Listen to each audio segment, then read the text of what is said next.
Okay, I think we'll go ahead and get started. Thank you, everybody, for joining the Alliance Office Hours webinar. Today, we have Tim Schedl and Steve Marygold, who are going to talk to us about the nomenclature for worm and fly. Tim, are you going first? Yes, I'm going to go first. Let me start my share my presentation. Okay.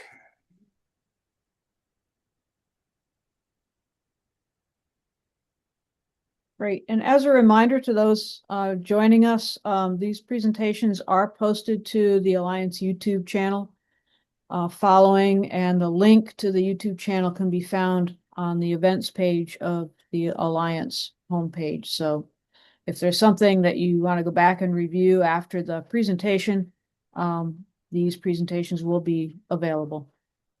So thank you, Tim and Steve. And Tim, over to you. Okay, so I'm Tim Schedl. I'm the WormBase gene names curator. And I've had great bioinformatics collaborators in this work, Marianne, Paul, and Stavros at the European Bioinformatics Institute. All of the information in this presentation and much more can be found at the WormBase nomenclature page on WormBase and in this Worm Book publication from 2015. So I guess I'm having trouble advancing. Okay. So the C. elegans genetic nomenclature has three components. The first are gene names, and a gene name is a unique identifier that ideally provides some scientific information about the corresponding genetic locus. The second is allele designations. So an allele designation is a unique laboratory PI specific identifier for sequence changes at genetic loci. And then finally, laboratory strain designations, and these are unique laboratory PI-specific identifiers for C. elegans strains with specific genotypes and phenotypic properties.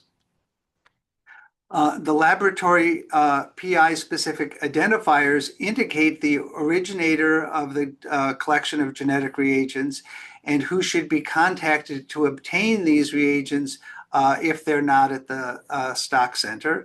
And thus they are central to scientific rigor and reproducibility.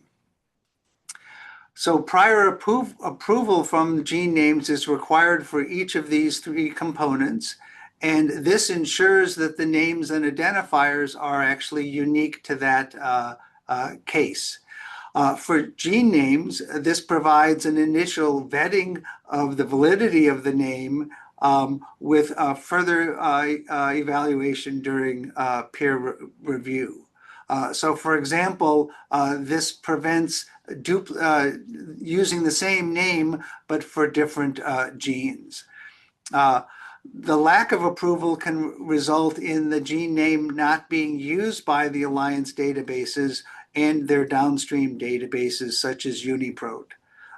Lack of approval of laboratory strain and allele designations can result in problems with publication of the work, rigor and reproducibility issues with funding agencies, and the Caenorhabditis Genetic Stock Center, or the CGC, won't accept the strains. So just a brief history. Sidney Brenner initiated the nomenclature system with his publication of the seminal study on genetics of Caenorhabditis elegans in 1974. And this was based on bacterial and fungal genetic nomenclature. And his goal was, what he said, was a simple, clear, convenient, and uniform nomenclature. So no superscripts, subscripts, or Greek letters, and for it to be easily understood by researchers in other fields wanting to avoid abbreviations that provide granular detail. And luckily, these features are very advantageous for efficient text mining. Um, the nomenclature was codified in 1979 from a publication by Horowitz et al., and they also added nomenclature for structural variation or rearrangements. Um, uh, with the founding of the Caenorhabditis Genetic Center by Don Riddle and Mark Edgley, they became the central repository for C. elegans nomenclature from 1979 to 1992. In 1992, Jonathan Hodgkin took over being the gene name czar until 2013. And this was a very important time because this is where genetics and genomics met with the elucidation of the C. elegans genome sequence. And this resulted in a fusion of gene names with WormBase. And then I took over after Jonathan Hodgkin. So I think the important starting place is what is wild type in C. elegans. And so the C. elegans Bristol N2 strain is defined as wild type along with its very close derivatives VC2010 and CGC1. So this strain was used in the field founding work by Brenner, which he published in 1974. N2 is the reference genome for the species, and where the genome sequence was initially published in 1998. And this is the strain in which the vast majority of subsequent genetic and genomic studies have been done. And so thus the nomenclature system really is describing the genetic and genomic differences between a given strain and the N2 wild type. So there are three different gene naming schemes in C. elegans. The first is the WormBase accession number. And most of us sort of ignore this, although this information often is found in spreadsheets of genome-wide studies. The second are sequence names, and these are derived from the cosmids, phosmids, and yaks that were sequenced to generate the reference genome. So an example would be R107.8, and that's the eighth gene in the cosmid R107 that was sequenced. And then the third are standard gene names, which I'll talk about now. And so the standard gene names in C. elegans are 3 or 4 letters, followed by a dash and a number. And these are then all in italics. And these 3 or 4 letters are also comprise gene classes. And this allows multiple genes with the same naming properties to be used, but to be distinguished by the different properties. And so the gene names or classes have been named based on the following. So the first is phenotype, for example, UNC for uncoordinated. And in this case, this gene class has expanded from UNC1 to UNC132. So lots of genes with this same class name. Genes have also been named based on orthology. So for example, RAC, and this is named after the mammalian ortholog, mammalian receptor activated C kinase homolog. And in this case, there's just one gene in this class. Other bases for naming has been, for example, domain containing or predicted enzyme activity, being a suppressor, conferring resistance, and named after the human disease, and more. Since the completion of the C. elegans genome sequence, there's been a steady decrease in the number of names based on phenotype and a corresponding increase in the number of names based on sequence homology. If a gene is to be named based on sequence homology, the strong preference is to name based on the human ortholog name, assuming that it's the ortholog. And this is because the name, that name will be the most widely used name and most recognized outside of the outside of the C. elegans community in 5 years will in fact be the human gene name. Gene naming is largely investigator initiated.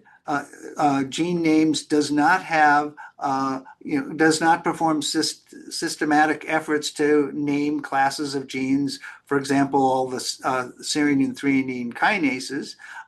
However, if we're approached by an investigator to name a specific set of genes, we certainly do this. And one example is the ribosomal genes and their corresponding protein structural names, which we include as synonyms, other names on WormBase.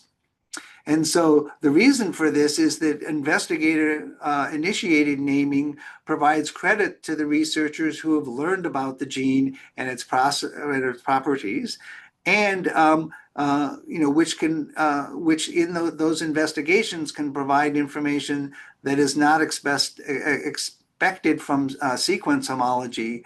For example, sometimes when there's a set of paralogs, the gene that is most closely related to the human gene may not actually be the functional orthologs. So typically, naming proposals are for a change from a sequence name to the standard name. And please contact Gene Names for gene naming proposals. So now I'm going to turn to alleles and allele designations. So variation or allele is defined as a change in genome sequence relative to Bristol N2, and the variant allele can be experimentally induced, for example, by random chemical or radiation-induced mutagenesis, or by targeted genome engineering, or can be found in natural populations. So allele designations, the allele designation is a laboratory-specific 1, 2, or 3-letter code, lowercase and italics, which indicates the laboratory of origin of that variation. For example, the 2-letter code TN is the allele designation of David Greenstein's laboratory. A number follows the allele designation to indicate the specific change in DNA sequence, and typically this is specific to genes or genetic loci. For example, TN1490 is a specific allele of the gene LIN41, and this is designated LIN41 TN1490. So this simple allele nomenclature in C. elegans does not attempt to provide granular details about the genetic molecular properties of the variation or how it was generated. Instead, it's a simplified representation of the genotype, but other representations of genotype are also useful. So for example, the nucleotide change for TN1490 is glycine to glutamate at amino acid 883 in the LIN41 protein. And so this can be then indicated as LIN41 TN1490, and then in brackets, GLY883 glue, done at the researcher's discretion, where brackets are used to indicate detailed information and separate it from the allele name. Genome engineered alleles have additional complexity, often because they are very complex in terms of what is named and how they are generated. So for example, for the CRISPR-Cas9 generated allele of bus 50, threonine 1,10-glutamate, if 4 identical alleles are generated and saved, each needs to have a different allele number. For example, bus 5,000, bus 5001, bus 5002, etc. And that's because these are now unique strains that may have random variation elsewhere in the genome that results in minor phenotypic changes that may be uncovered in experimental work. Another example is that successive changes to a locus where intermediates are represented as different strains, they each need to have a separate allele number. So in this example, but the bus 50 locus has been C-terminally tagged by GFP, and in this tagging, the marker UNC119 has been used to identify edited worms, and this is flanked by LOXP sites. So the genotype here, the complete genotype, is bus 5500, and in the brackets, the detailed information, bus 50 GFP plus LOXP, UNC119 plus, and LOXP.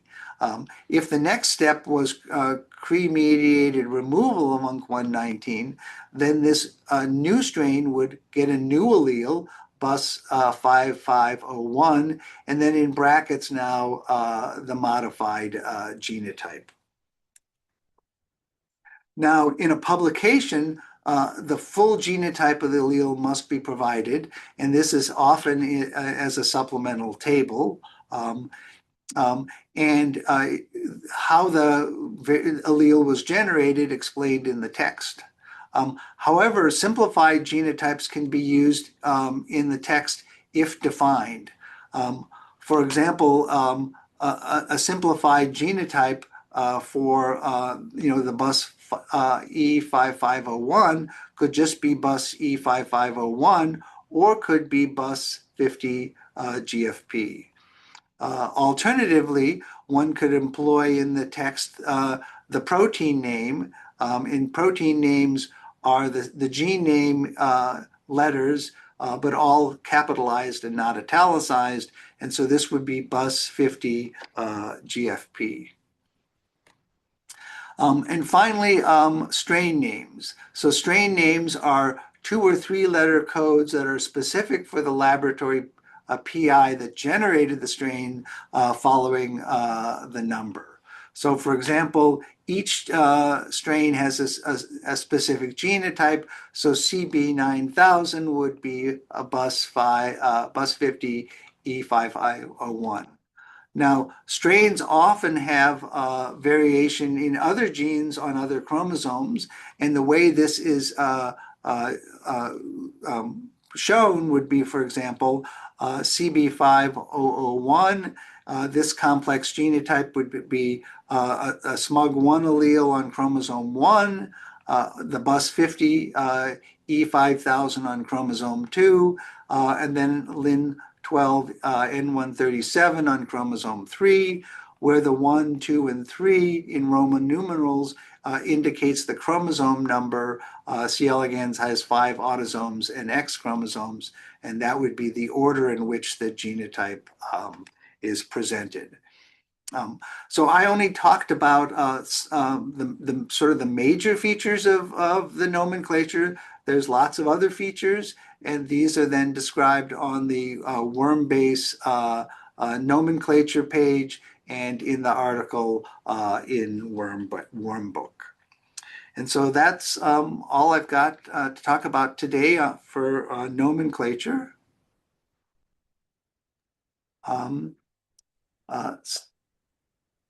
Thank you, Tim. Any questions for Tim? You can either unmute yourself or put a question in the chat. Tim, I have one question that I just can't remember the answer to. You said that we try to prefer to pick the human gene name whenever possible, so that because that'll eventually become the most popular usage of that gene across the orthologous groups. beyond that, if there is no obvious human gene, do we have other top preferences? I seem to remember thinking about like if it's a clear molecular function, we might want to use that, or phenotype. Is there a priority order if no human gene is obviously the ortholog? Right. So just to clarify, the preference is if the name is going to be based on homology. Mm-hmm. If a researcher wants to name it based on phenotype, they can certainly name it based on phenotype. So long as there's a clear definition of the phenotype, so all future users will know what they're doing. Mm-hmm. Okay. Yeah, but Yeah. certainly, as I mentioned, domain containing enzyme, predicted enzymatic activity. Those are all possible naming schemes. Yeah. All right. So it's at the discretion of the naming party, I guess. Yeah, which they choose. But if they want to name based on homology and there's a clear human ortholog, the strong preference is that it should be based on the human ortholog. The advantage is that if you do a search with that human name that has been used, then not only does it pull out all the other species that have used that name, but it pulls out the worm name. If a different name is used for the worm gene, it won't be pulled out in a search. Yep, makes sense. Thanks, Tim. Okay, we'll go to Christine and then Anastasia. Hey, this is Christina from ZenBase. I have a quick question. Are you using any the lab codes from the like the French National Academies, those ILAR codes for the labs or not? Yeah, so that's new to me. I hadn't heard about it, about those other codes. We're just, using essentially our C. elegans.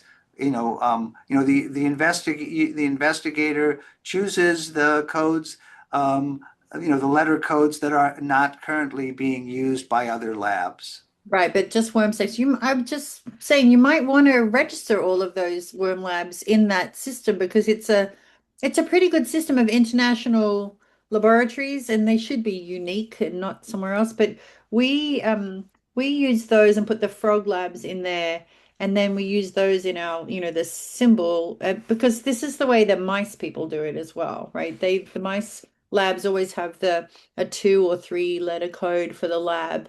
And, like even like the Danish Cancer Society has a, double A or something. And so they know where all the mouse lines come from. So the Xenopus people we just slotted ourselves into that system. I wonder if you wanted the mouse labs and the worm labs to kind of, not clash by any chance. I guess it doesn't really matter, but I was just wondering if you were using that, but you're not. People just choose their initials or something. Yeah, there's a list of all the ones that are currently being in use, and so those are all not allowed. And Right. then we have other things that any letter that can be confused with a number cannot be the terminal letter. So, for Okay, yeah, example, that's a good idea. L Like and L. O can't be used, and because we're all busily writing those numbers on Petri plates. Right. And it's got to be something that can't be confused. Right. Right. That makes sense. Thanks, Christina. I might send you I was going to say I might send you the link to the please do. I will investigate. There are a couple of links. There are a couple links in the chat. Publication by Corey Brayton and Sue Bello put link in the chat to search ILAR codes, and both rat and mouse use them. Right. And Quiddick put that note in there. As do frogs. As do frogs. Thank you. Anything else, Christina? Nope. Okay, thank you. Anastasia? Hi, I'm right now working on human gene symbols, so they're aliases and how a lot of them are ambiguous. And kind of going through it, some of those alias symbols are orthologs. They're just listed as alias symbols. And if it's a current ortholog, it's really easy to map to, but sometimes they're expired names from different species. And I know you said most of your name requests are from like sequence names to the standard format. Do you get a lot of requests to change to a different standard format? And do you guys keep track of like expired names or previous names? Yes, so on WormBase, there is a synonym, group listing, and so that information can be, so that if one searches WormBase using the synonym, it will find the correct gene and will indicate to the person that the real name is something else. Um, uh, in terms of yeah, certainly we try not to use the synonym human name, but use the most updated Hugo name. Is that answering your question? Sorry, it wasn't quite a long-winded one. I'm sorry. But do you keep track of like expired names or changes from standard to a different standard name? I'm not. I mean, so we typically once a gene has been named, we try not to change the name, although sometimes there are good reasons to change the name. Um, and this is typically, again, investigator initiated, or a group of investigators that is all working on the same gene decide they want to name it something else. Um, uh, but Yeah, I'm, are those changes listed anywhere, or are they like denoted as like a previous name, or are they just grouped into the synonym? they're just grouped into the Okay, synonym. perfect. Thank you very much. I, Looks like we have another question from Ellen. Yeah, hey Tim. Thank you very much for your presentation. I was wondering one thing, and just to be sure, so for anneal naming after CRISPR, what is a question that we have in the lab is, let's say that if you want to flux a gene and you would knock in your first LOXP, we understand that is one allele name. But what is then if you want to insert the second LOXP downstream of the gene, for example, does that then become, like if you go from IBT2, does that then become IBT2, IBT3, or does that just become IBT3? Because that's something that we're often wondering. Um, yeah. So typically the simplest thing is just to increase the number. Um, you know, uh, but if you never save the intermediate, then you can, some people will do a successive series of things and they just have Yeah. the allele name of the final. Okay. That's okay, because if you don't save it, nobody can go and ask you for the strain that has it to do something with. So it's something. Yeah, but if you do end up saving, for example, 3 identical edits that give you the same change, and then Yeah. in using all 3 of them, they need to have separate allele names, because strains drift and things like that, or spontaneous changes do happen, and so that's why they need separate identities. Okay, thank you. All right, thanks again, Tim. That was great, and thank you everybody for the questions. We'll have time, I think, for additional questions, but I think at the moment we'll turn it over to Steven for the fly nomenclature presentation. Thanks, Carol. Do you see my first slide okay? You do. Great.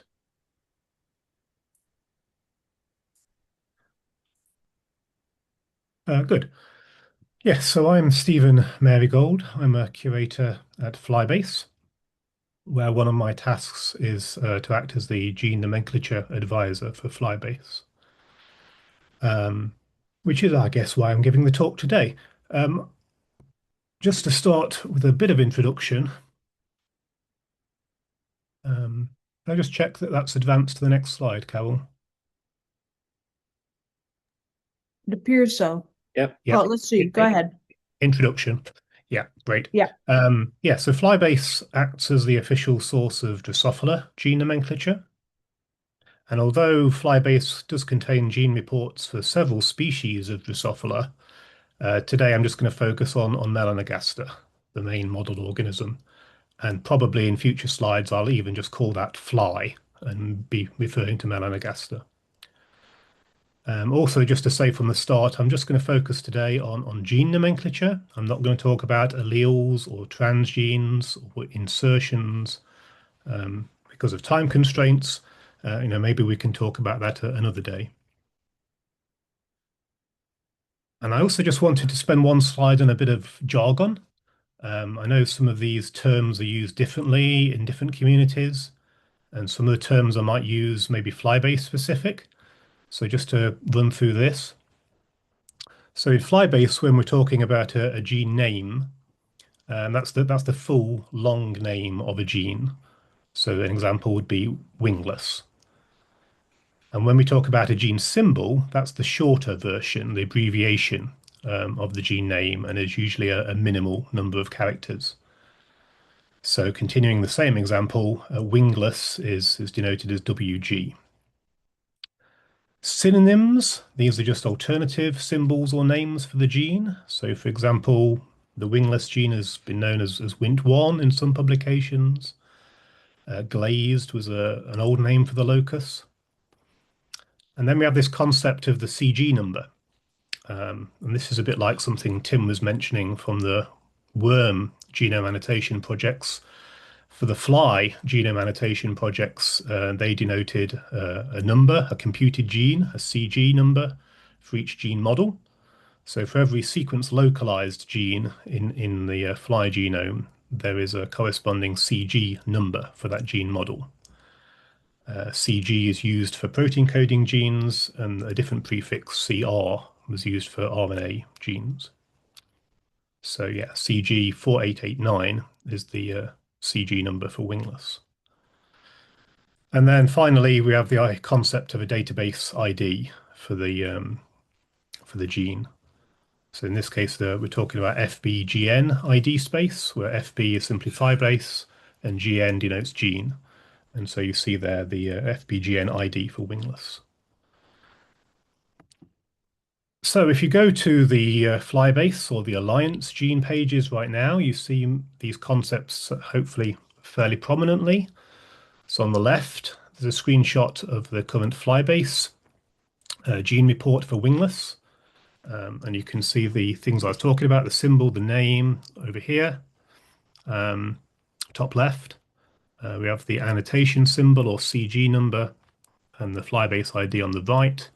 And then in a separate section further down the page, there's a synonyms panel, which lists all the synonyms together with publications that have used that synonym in that publication where relevant. And that helps people to go back to those publications and find the gene using the nomenclature that was used in that paper.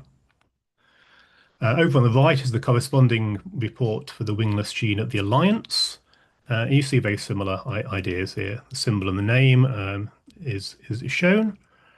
The CG number is shown under the systematic name field. This actually isn't in the current Alliance release, but will be a field shown in the upcoming release. Synonyms are shown at the top of the report in a collapsible list, and the database ID is over here on the left. So before getting into the sort of details of how fly genes are named, it's necessary to go back a bit and understand a bit of the history. And fly genes have an even longer history of being named than worms. So we can go back a good century or more, right back to when Thomas Hunt Morgan first identified and named the white gene, which is generally accepted as the first named gene. And that was in 1910, where he gave the name of this mutant line white and the symbol W. And indeed, many genes in flies are named, were named, and still are named based on their mutant phenotypes. And I just list some classic examples here. So for eye or body color mutants, many of which were named in those early days. We have names like white and vermilion for eye color mutants. Tan and ebony denote genes involved in body color. There's a whole set of mutants defined based on mutant anatomy. So we've seen wingless already, and the name does what it suggests. And then we have other examples like notch, bar, and hedgehog, all named after mutant anatomy. And then many other genes are named for their behavioral effects. There's a few examples there. So yeah, naming genes based on their mutant phenotype is very common in flies. We can also see from these examples that fly gene symbols can often be extremely short, even just one letter, as in the white example.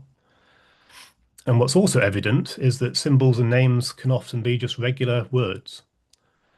So unlike what Tim was saying with worm nomenclature, fly nomenclature does not sit very well for text mining and automatic symbol name recognition for those reasons.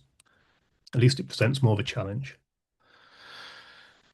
Another thing that's shown by some of those examples I put at the top is that an early convention right at the start was to use a uppercase initial letter for the gene symbol and name if the gene was first named for the phenotype of a dominant allele. So we have here notch, bar, and shaker. As heterozygotes, they already show a phenotype. And so they were given this initial capital letter when they were first named. And somewhat confusingly, that same convention of using the initial uppercase letter was also used for genes or loci named after the protein or enzyme they encoded. So particularly in the 60s, 70s, when people were looking at enzyme polymorphisms in particular in flies and corresponding them to genetic loci, they would give them names like based on the biochemical name. So ADH, alcohol dehydrogenase, or AMY over here for the amylase locus. They were given names also using this initial capital. And during all this time, so we're talking 1910 to about 1991, various seminal publications were used to advertise, to publicize gene lists, mutant lists. So Morgan and Bridges, there was a number of papers where white and other similar genes were catalogued, several papers in the early 20th century. And then there's a journal called the Drosophila Information Service, which has been published pretty much annually ever since the 1930s, often featured gene lists, mutant lists.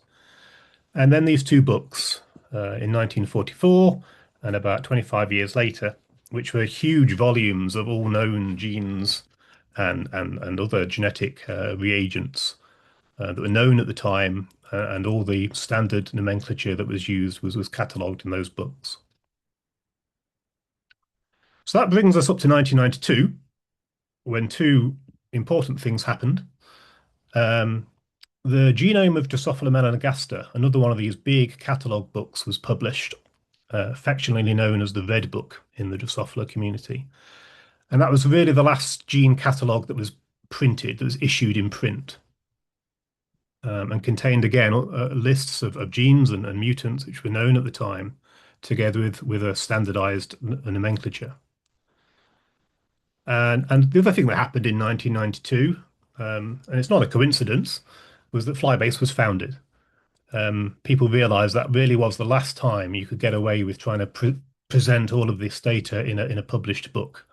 It was just not scalable, and that's why FlyBase was founded as a digital successor, really, to printing these kind of books.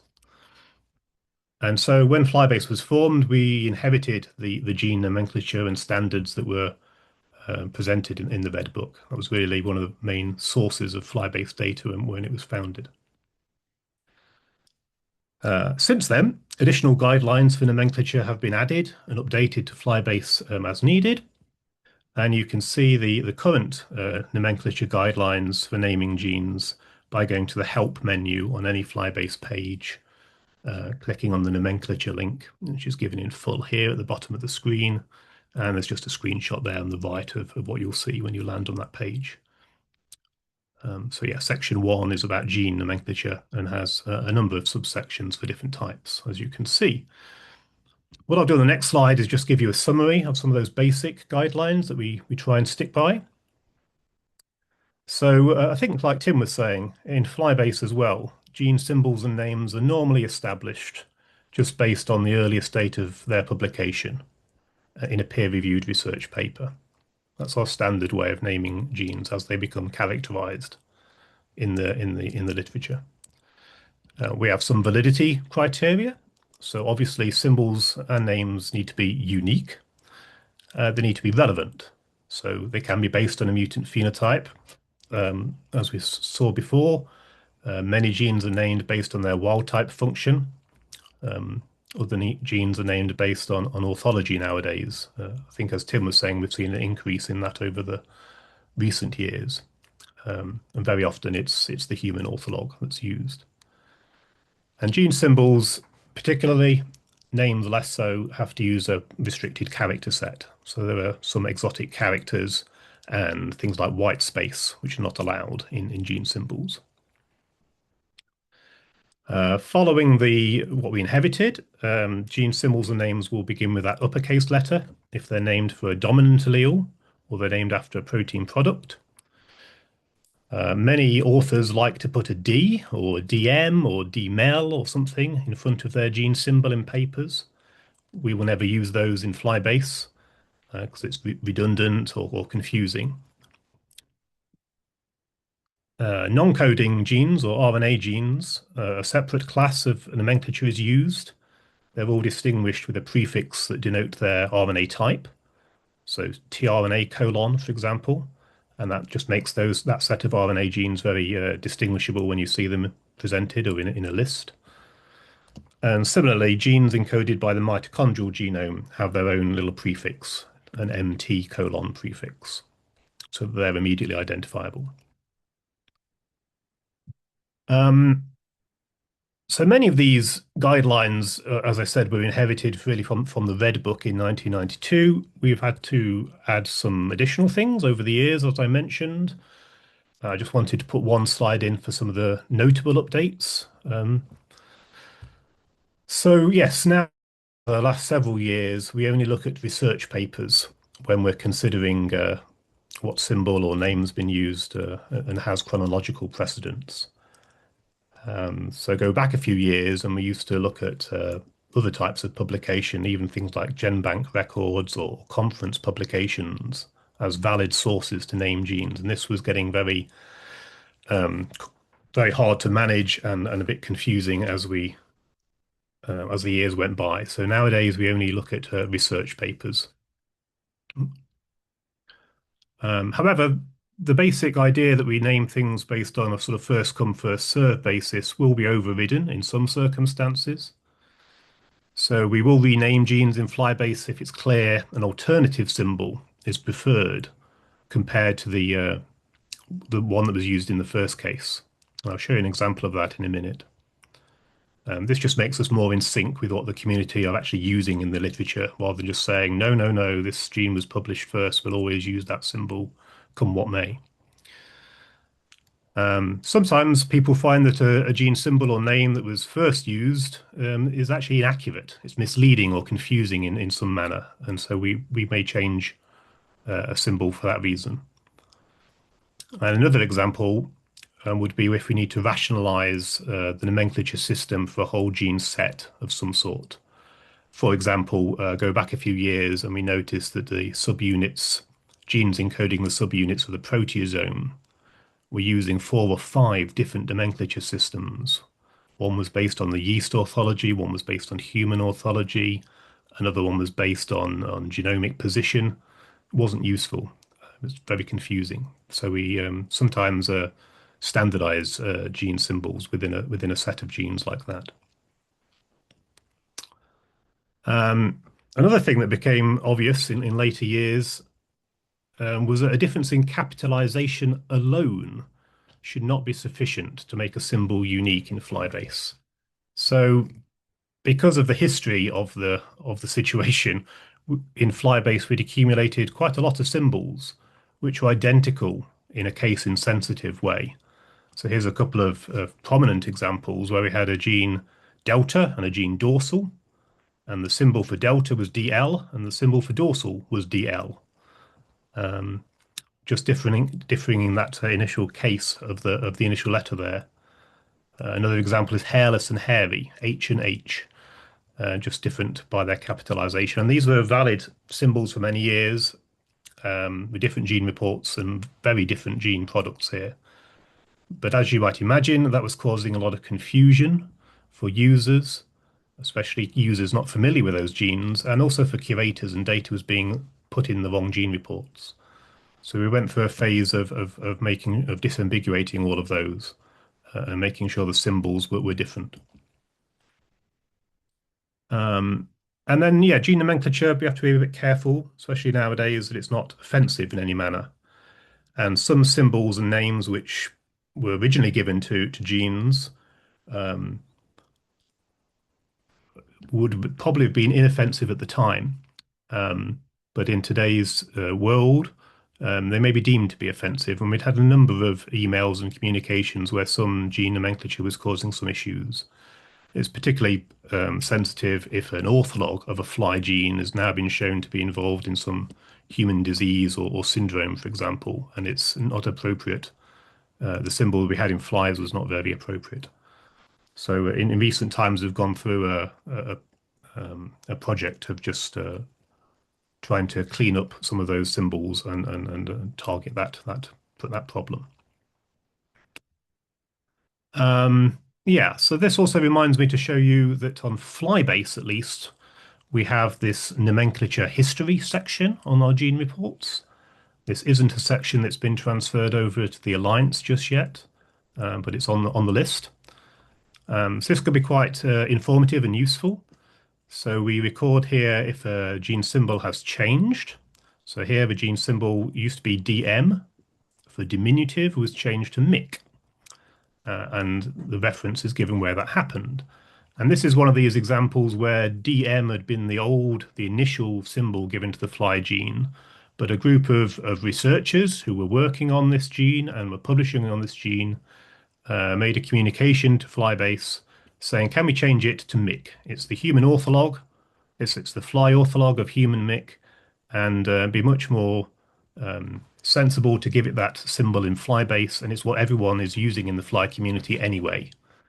So we include a note explaining why it was changed, and we also have this etymology field, which tells users why a gene has been named with a particular symbol or name. It's not particularly interesting in this case, it's just named mic after the human ortholog. There are other examples, and this is one where this gene Minerva, here we see, again, this was named from its CG symbol to Minerva based on this publication, but the etymology field can be a bit more interesting in these cases. So if in case you can't read it, it says, this gene is named Minerva for the Roman goddess who was initially trapped in the head of her father Jupiter after he swallowed her pregnant mother, who had turned herself into a fly. And this is based on the phenotype of macrophages remaining in the head and failing to enter the germ band in mutant embryos. So there's lots of these quite informative and sometimes humorous explanations for why a fly gene has been named in a particular way. So this section on the FlyBase gene reports will be transferred to the Alliance, can be quite useful for following gene name changes and reasons for why genes are named the way they are. Yeah, my last slide, I just wanted to mention nomenclature committees. FlyBase operates perhaps a bit differently from other model organism databases. We don't really have a distinct authority committee that sets nomenclature policy or has to approve all symbols and names, at least outside of FlyBase. For many years, we did have a small advisory group that helped curators with any difficult cases, and that was very much appreciated.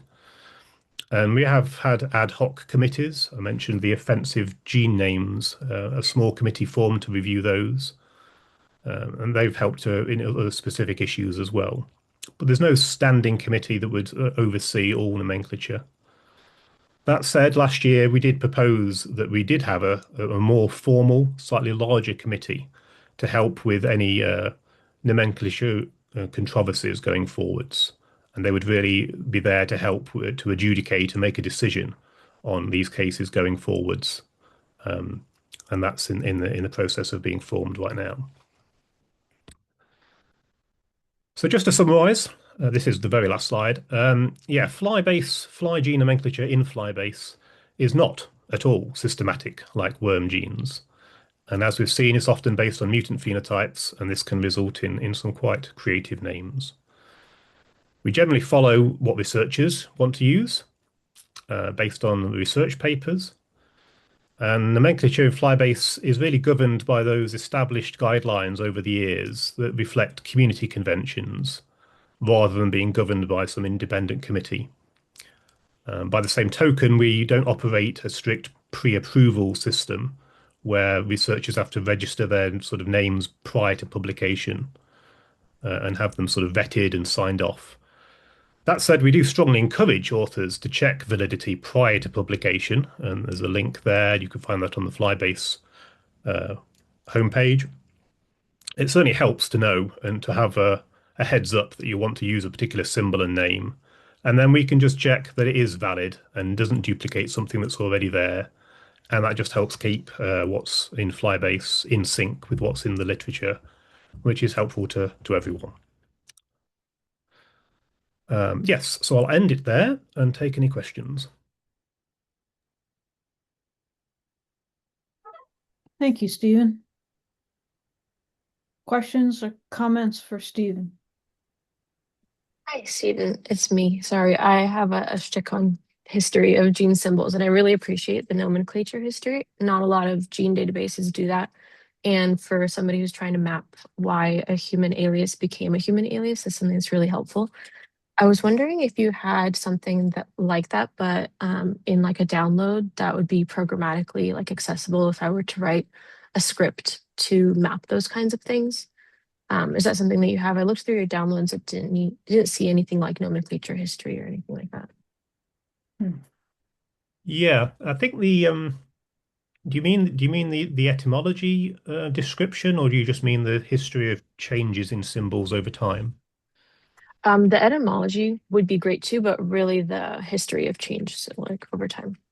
Yeah. I mean, that field that's on the report is a downloadable field and will be in some downloadable files or accessed via API.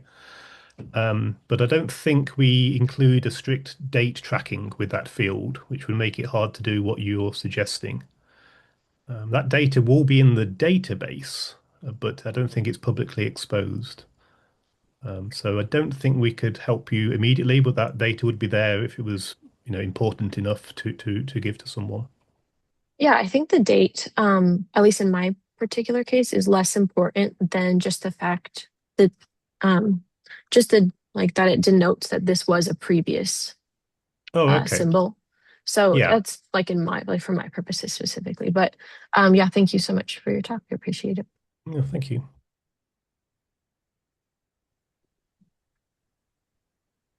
Other questions or comments? Christina, did you have something? Yeah, I do have something to say as always. We did, Anastasia, we did that for ZenBase, and Malcolm might be able to speak to it more, that we, wanted to track, well, how did all the gene symbols change over time? Because, we have them in the database, we have them in all these files, and they change with HTNC changes to things, and we're updating them all the time, and we wanted to know, well, how many did we change, and how did they change over time? And what have they gone through the whole series? And Malcolm might be able to, give you guys a hint on how we did that. They wrote some program that database, and we made this table that tracked changes over time, which we use internally, but maybe FlyBase could do something similar and then make that available to whoever needs it. I don't know if Malcolm's still on the call or not. I'm here.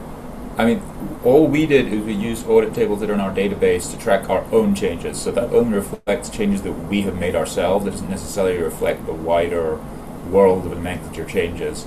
and we don't have any sort of provenance. We don't have like those references to where in the literature these things change. We only have the changes that we made ourselves. Yeah, even that kind of data is super helpful because I run into the issue where I see in the literature, for example, that this used to be a mouse ortholog or a mouse gene name, or in your case, for the issue that I ran into was the gene name Dopey. So Dopey used to be the fly name from what I read in the literature, but now it's just listed as an alias for the human gene symbol DOP1A. And I can't link it programmatically because it's no longer the primary symbol for FlyBase. And technically, it's just an alias. So just to link an alias to an alias isn't helpful. But if I'm able to link it to like previous fly name, it would show at least some kind of origin, not necessarily all the way down to the literature.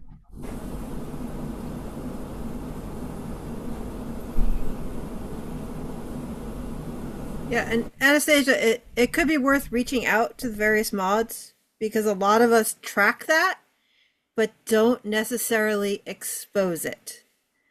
So like MGI does track and has references for when names are changed, but they're then just listed on the website as additional synonyms. So you would have to reach out to user support, and they could probably get you a report. Yeah, I find gene databases are a lot more open with me about that kind of stuff versus when I contact different groups, for example, like disease databases, either they're not willing to share or they tell me that they don't keep track of it when they changed it into what. So it's good to hear that somebody. So in WormBase, we do track the gene name history, and we have a tool called the Gene Name Sanitizer, and it's under the tools menu of WormBase. And that actually, like you can type in any gene name. It's called Gene Name Sanitizer. You know, we created during the pandemic. So you can type in any gene name. It will tell you whether this is a public name of a gene or synonym of other genes, and we also provide the gene history. So I wrote that tool. So basically, I just went through the whole WormBase backend database and gathered all the information together and created a tab delimited file. So you can search through our tool. You can also download the whole file by yourself, like, you know, if you want to use it for your bioinformatics purposes. And I think these are valuable, especially to bioinformatician, right? Like, you know, when you process in bulk, you want to know exactly what they're talking about. You know, they just give you a gene or something, a gene name. And I think like this will be something very useful for the Alliance. So your feedback is extremely valuable. And I think our PI should discuss this, you know, in that meetings, whether we should transfer this gene name history information to the Alliance, and whether we should at least provide a downloadable file for people. I did a little bit of digging on the WormBase. You guys actually provide change files, so really abbreviated files with just what changed from release to release, and that alone is enough because I can take all of those files, combine them into one, and, you know, label that as previous symbols. So that works for me. Yeah, but I don't know whether it's easy for you to access the previous file.